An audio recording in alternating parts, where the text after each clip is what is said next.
la salle n'aurait pas été pleine encore. Et on aurait commencé entre un quart d'heure et une demi-heure avec un quart d'heure et une demi-heure de retard. Là, quelle chance que vous soyez déjà là tous et je suis désolée pour les personnes qui n'ont pas de place assise. J'espère que ça va s'arranger. Et comme on est en Suisse, je suis obligée de commencer la conférence quand même plus ou moins à l'heure, vu que la plupart des personnes sont là. Oui. Comme on est dans le monde du chamanisme et dans le monde des esprits, vous m'entendez là, même si je parle sans micro? Voilà, oui, j'ai la voix qui porte assez normalement et la salle, bien que pleine, n'est pas aussi grande.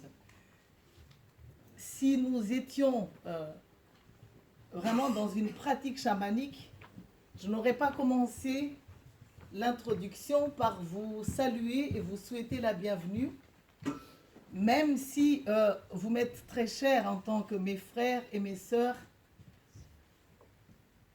On aurait commencé toujours par faire des salutations pour le monde des esprits, pour les esprits. Et pour ça, je ne veux pas faire de cette conférence seulement une conférence. Je vais ponctuer la conférence avec des exercices pratiques. Et évidemment, nous allons voir tout de suite les personnes qui sont déjà prêtes, les personnes qui sont aussi prêtes mais qui n'y arrivent pas, parce que ça se voit à travers l'expérience, vous allez pouvoir le constater où vous en êtes, tout simplement. Je vous invite tout simplement à fermer les yeux et à vous mettre dans une posture vraiment de réceptivité, le plus possible que vous pouvez être, pour pouvoir sentir ce qui se passe, pour pouvoir vous laisser caresser par le monde des esprits, pour pouvoir vous laisser toucher par la puissance qui passe à travers la connexion avec les esprits, et pour pouvoir surtout aimer, parce que nous ne pouvons pas parler des mondes des esprits sans parler d'amour. Et la connexion avec le monde des esprits se passe de la meilleure façon lorsque nous sommes dans cet amour qui nous permet d'accueillir le plus solennellement possible.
Merci, merci d'être entré dans cette dimension avec moi. Et percevez que lorsque nous sommes dans cette dimension, nous atteignons vraiment ce qu'on appelle l'unité en très peu de temps. Nous traversons toutes sortes de choses. Moi, j'ai le cœur qui bat d'une autre manière. J'ai l'impression que la peau de mes joues se déforme, que mes lèvres tremblotent, alors que je suis habituée à invoquer des esprits. Il y a quelque chose qui ne se familiarise pas totalement du fait que je suis vêtue de chair comme vous, et qu'il y a des parties de mon être qui n'assument pas totalement ce qui se passe, cette connexion, et qui essaie de sortir de l'instant. Et plus vous résistez à entrer dans ce monde explorable, et plus vous allez constater aussi l'existence des parties de vous qui ne jouent pas le jeu, même si certaines sont déjà là, dans l'amour, dans l'ouverture. Je suis Joanne Razanamahaï Chaler. Aussi loin que je remonte dans le temps, je peux dire que je suis chamane. Parce que je voyais des apparitions depuis l'enfance, si bien que je confondais des fois le monde, ce monde-ci, avec les mondes dits parallèles. Jusqu'à ce que d'autres personnes me montrent qu'elles ne voyaient pas ce que je voyais. Elles ne vivaient pas ce que je vivais. Je voyais les enfants qui viennent naître au monde, pas tous, parce qu'il y en a tellement chaque seconde, un peu partout dans le monde, mais certains enfants qui demandent à être vus, à être reçus par un maximum d'êtres conscients, parce qu'en fait, lorsque nous venons tous au monde, nous nous fixons rendez-vous avec tous ceux qui sont déjà là et de tous les règnes à la fois. Et le fait même qu'un enfant vienne au monde montre que nous avons tous co-signé, que nous en soyons conscients ou pas. Certaines personnes résistent à force de souffrance, à force de mémoire négative.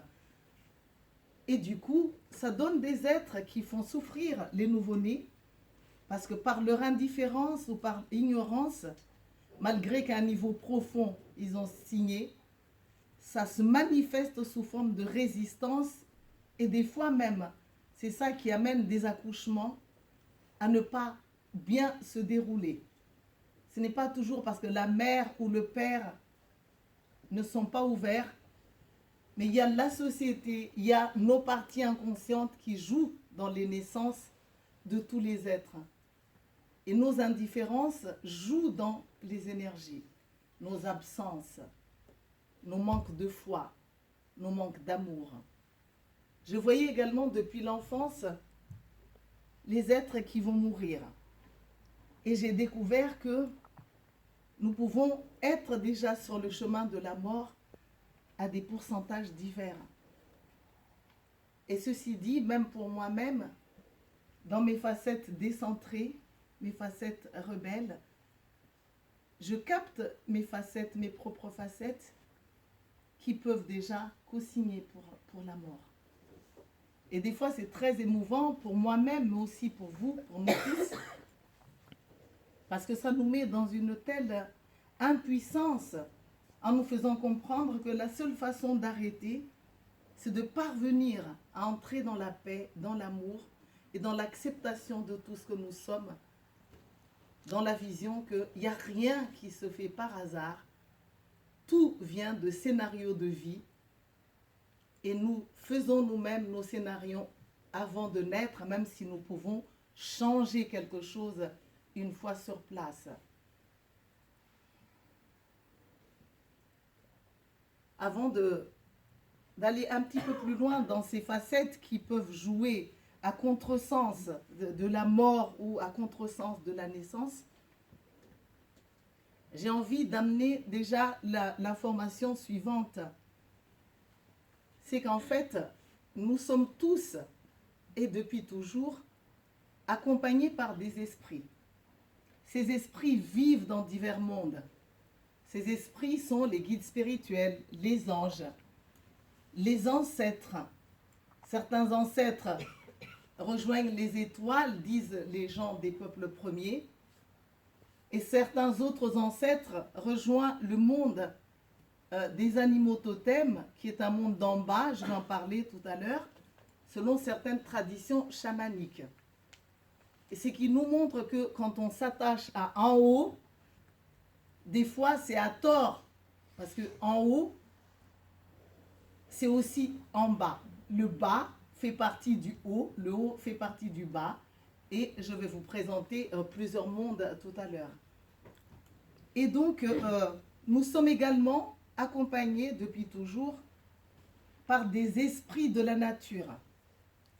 Les esprits de la nature, ce sont des esprits qui s'occupent des éléments, et les éléments sont les éléments terre, eau, les éléments feu, les éléments, on dit aussi l'éther. Donc en fait, il y a à peu près 5. Terre, eau, feu, air et terre. Et ces êtres de la nature apparaissent en venant de mondes parallèles. J'aimerais également amener la notion suivante, chamanique, qui est née de la vision chamanique un petit peu partout du monde entier. C'est que le chamanisme est à l'origine de toutes les religions. Avant qu'il y ait eu religion, c'est le chamanisme qui régnait par le monde.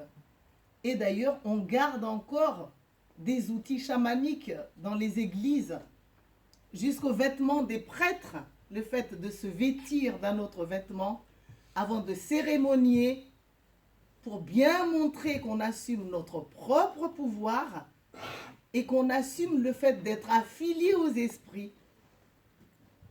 Ça nous remet dans notre centre, et les chamans, avant de cérémonier, se mettent en vêtements, portent des objets chamaniques.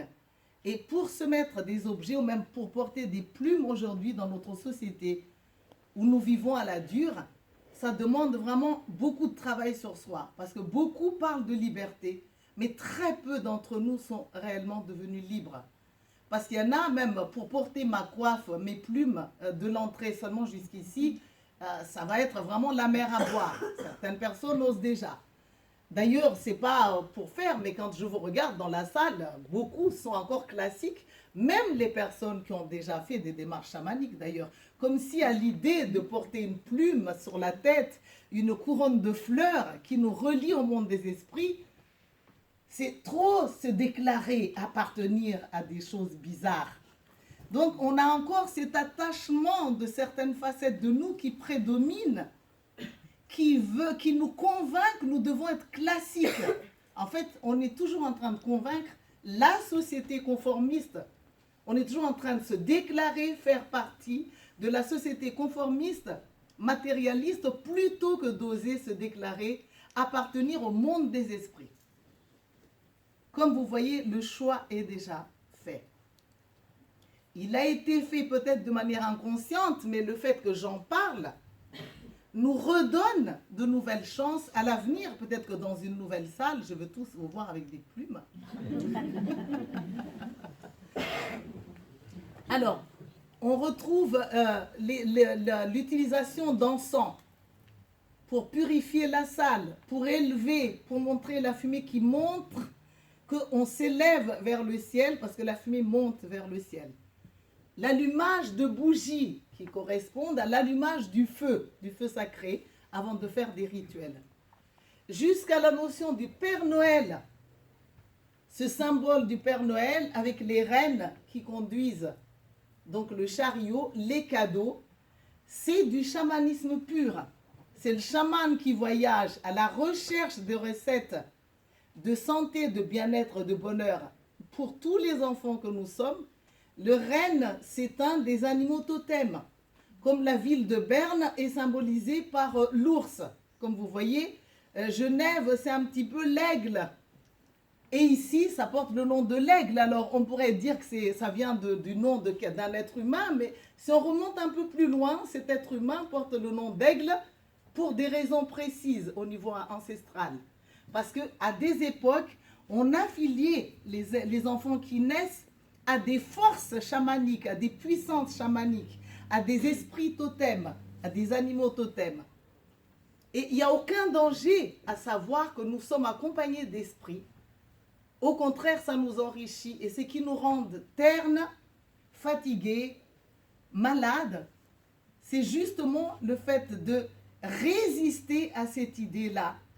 C'est comme si on s'empêchait de vivre en rayonnant.